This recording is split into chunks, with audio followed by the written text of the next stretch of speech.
Em muitas cidades, escolas e faculdades já puderam retomar o ensino presencial. Só que antes de começar a abrir os portões da sua instituição de ensino, é muito importante que a equipe responsável pelo protocolo de retomada consiga compreender todo o contexto para que ninguém fique perdido nessa hora. E mais importante ainda é lembrar que toda a vida importa e não só realmente voltar-se aos alunos, e sim para toda a comunidade educativa. Então, hoje eu vou dar para vocês dicas muito importantes para que vocês consigam entender quais são os protocolos de retomada considerados padrões para todas as instituições de ensino. Mas é muito importante também lembrar que cada escola, cada faculdade possui as suas particularidades e realmente isso precisa ser levado muito em consideração. Então, se você é uma instituição que já voltou, já pega o papel, uma caneta para você anotar o nosso checklist e verificar se você não esqueceu nada de importante. E se você é uma instituição que ainda não retomou, é mais importante ainda você assistir esse vídeo para você conseguir se planejar e conversar com a sua equipe pedagógica durante esse processo de retomada. E antes de mais nada, já dá um curtir no nosso vídeo, inscreva-se no nosso canal para que você fique por dentro de todos os assuntos ligados a marketing educacional.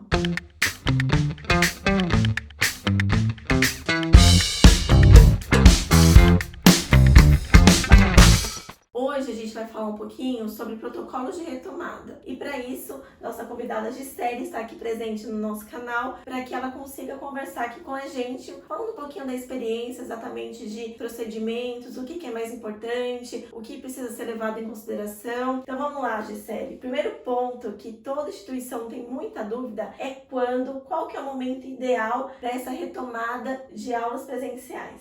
Hoje, brincadeira, também seria. Mas o momento ideal para retomada é quando a sua escola estiver pronta. Preparada. Sua escola pronta, preparada, sua escola de acordo realmente com tudo aquilo que hoje nos é orientado, né? E orientado por quem? Pelos órgãos competentes, então pelos órgãos governamentais. Eu vou falar em quando retornar, eu preciso pensar na estrutura da minha escola e na infraestrutura dela. Da minha escola, ela precisa estar devidamente adequada para receber esses alunos e a minha escola precisa estar atenta também às indicações governamentais, porque o sonho das instituições qual que é? Trazer todos os alunos para dentro da escola, mas as orientações governamentais vão nos dizer qual é o número que nós podemos trazer. Então, eu preciso, que a minha escola esteja preparada em estrutura e infraestrutura e ter atenção às orientações dos órgãos governamentais. Se eu cumprir esses 3 passos, a minha escola está apta para voltar, está apta para receber os alunos. E aí, no caso, a gente acaba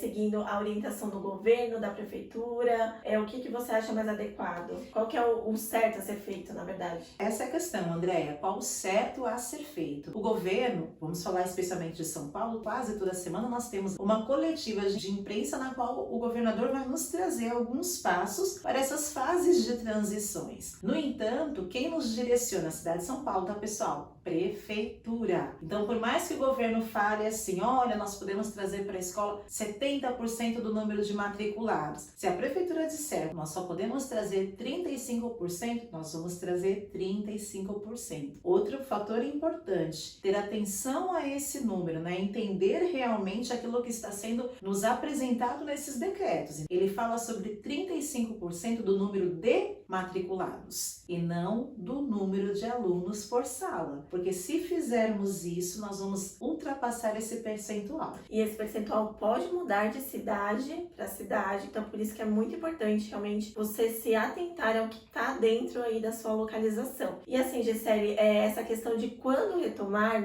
essa questão da criação desse protocolo, é muito importante que a instituição de ensino crie também uma pesquisa para ser feita junto aos pais, quando a gente fala de educação básica, junto aos alunos, quando a gente fala de ensino superior, e também, os alunos podem opinar, não só podem como devem, quando a gente fala da educação básica, aí a partir dos anos finais do Fundamental 1, eles já têm propriedade para opinar, porque o ouvir é muito importante. Quando a gente cria um planejamento em conjunto, a gente acaba se solidificando, se fortalecendo. Verdade. Então é muito importante a gente prestar atenção no que os pais, no que as famílias estão falando, porque eles estão passando por isso, É um momento atípico, a gente precisa realmente caminhar junto. junto. E é muito importante a gente lembrar que quando a gente cria qualquer tipo de pesquisa, a gente precisa dar um retorno para todo mundo que respondeu essa pesquisa. Por mais que a gente tenha ali um percentual que ganhou aquele determinado assunto, aquela determinada alternativa e a gente vai seguir por aquele caminho, a gente precisa sim dar um retorno para as pessoas que responderem, porque no próximo momento, se a gente não der essa devolutiva, eles não vão responder.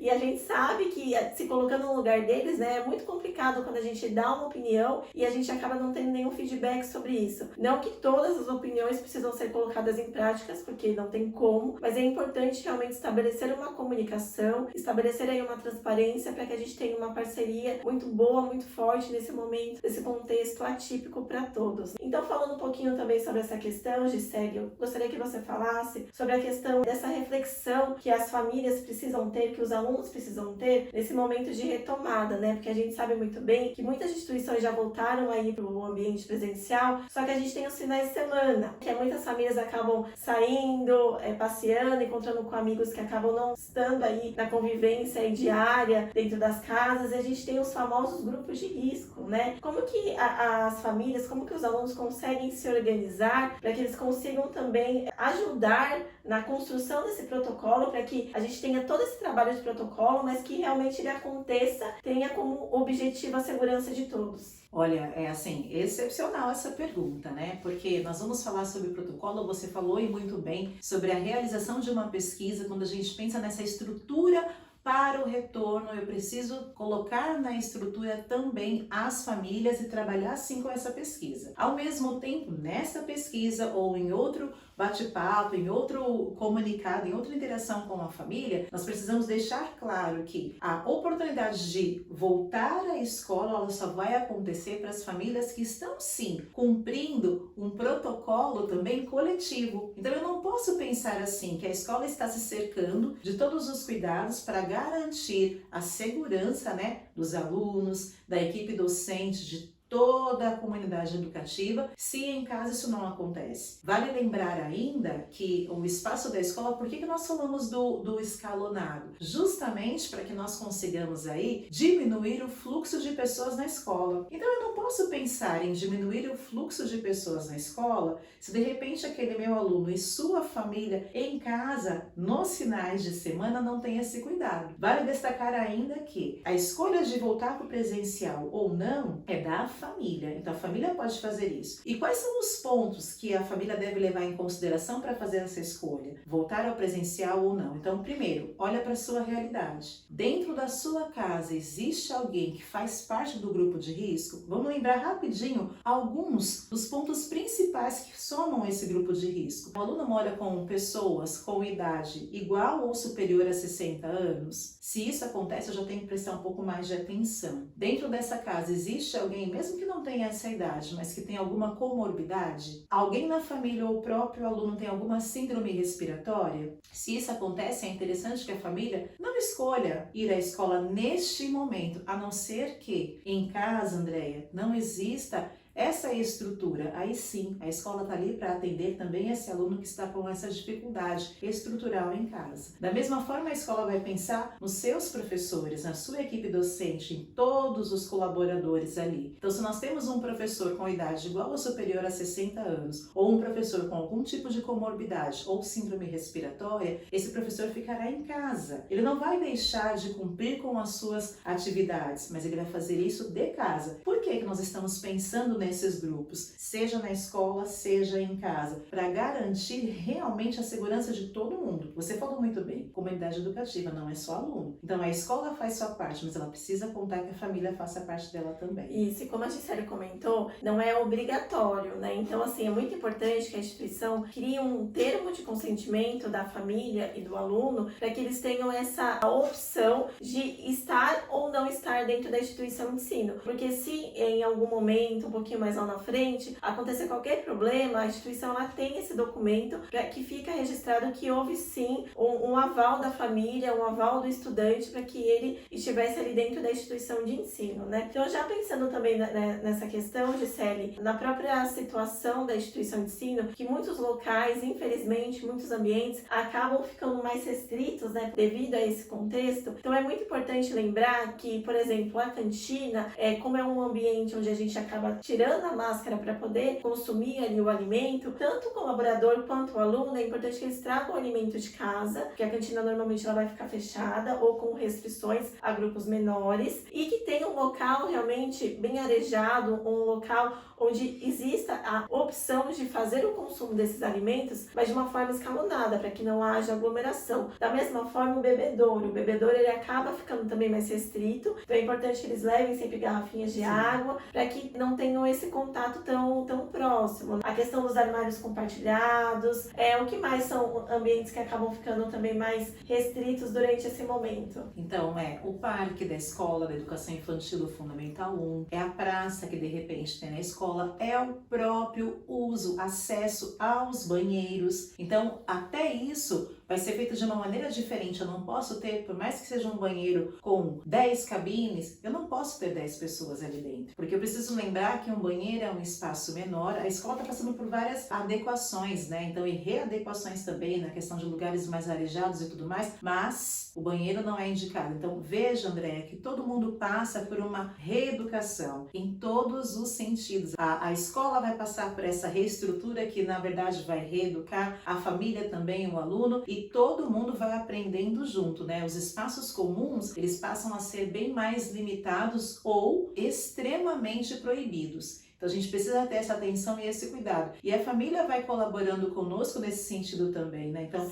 é uma orientação que começa na escola, mas ela precisa ser trabalhada em casa. Isso é importante. Sim, os laboratórios também são espaços que precisam ser 100% higienizados após o uso dos estudantes. As salas de aula também precisam ser higienizadas. Todos os locais onde houver contato, né, onde houver uso dos estudantes, salas de robótica, salas de informática, precisa haver essa higienização de uma forma realmente bem periódica. Então é muito importante que haja esse controle, essa comunicação com os colaboradores que fazem parte dessa manutenção desse serviço. E aí, já partindo para essa questão, né, dos próprios protocolos, assim, das medidas mais cabíveis para esse momento, se a gente pensar no momento, na jornada do aluno, né, no momento em que ele entra na escola até ele sair, quais são os principais pontos aí de destaque para a gente poder levar em consideração e para a gente poder incluir ali um procedimento de segurança para que a gente consiga conter essa questão aí da proliferação do vírus. Acho que é bem legal falar também que o protocolo na escola ele vai ser único, mas ele vai atingir e vai, na verdade, contemplar várias ações. Então, assim, é um conjunto de ações. Entrada do aluno, por exemplo. O aluno, na verdade, ninguém pode entrar no espaço escolar sem passar pela aferição de temperatura. Todos precisam passar por isso. Todos os espaços, acesso à sala de aula, acesso à própria escola, acesso aos banheiros, precisa ter ali os tapetes sanitizantes. É indispensável, né? Os totens de álcool em gel espalhados por toda a instituição e de fácil acesso aos alunos, é outra questão. Nós precisamos ter placas de sinalização falando sobre o distanciamento, nós precisamos ter essas placas que também vão orientar realmente sobre as aglomerações. Lembremos os espaços restritos. Então, durante todo o período de aula, esse aluno está cercado de cuidados, né? E ele está cercado também de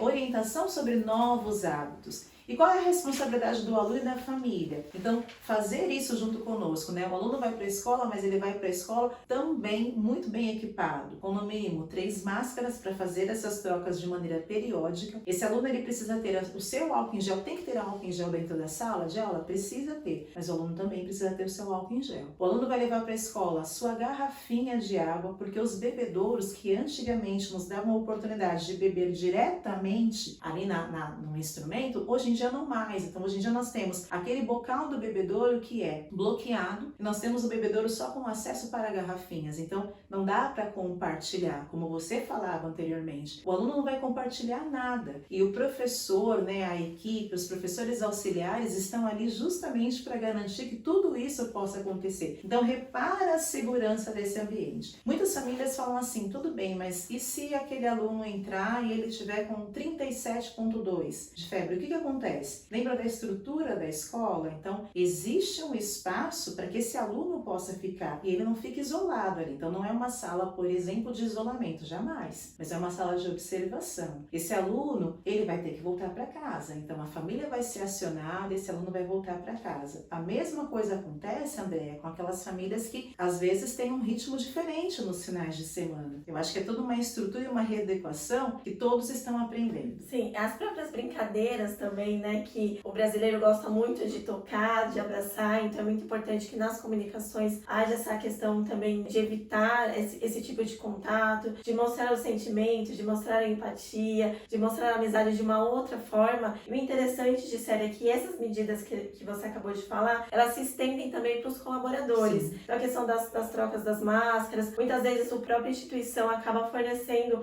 alguns kits também, os kits de higiene, tanto para o aluno quanto para o docente, para o professor, para o colaborador, mas é importante que o colaborador ele seja realmente o porta-voz da instituição de ensino, que seja o porta-voz exatamente desse cuidado com a vida, uma vez que os estudantes estão ali o tempo inteiro vendo, observando o colaborador, então ele acaba sendo realmente um espelho daquilo que pode e aquilo que não pode, né? Então uma vez que eu falo que não pode ter contato com amigos, eu não posso ver um professor tendo contato também com um outro docente, né? Então precisa ter uma coerência ali dentro de toda a instituição de ensino.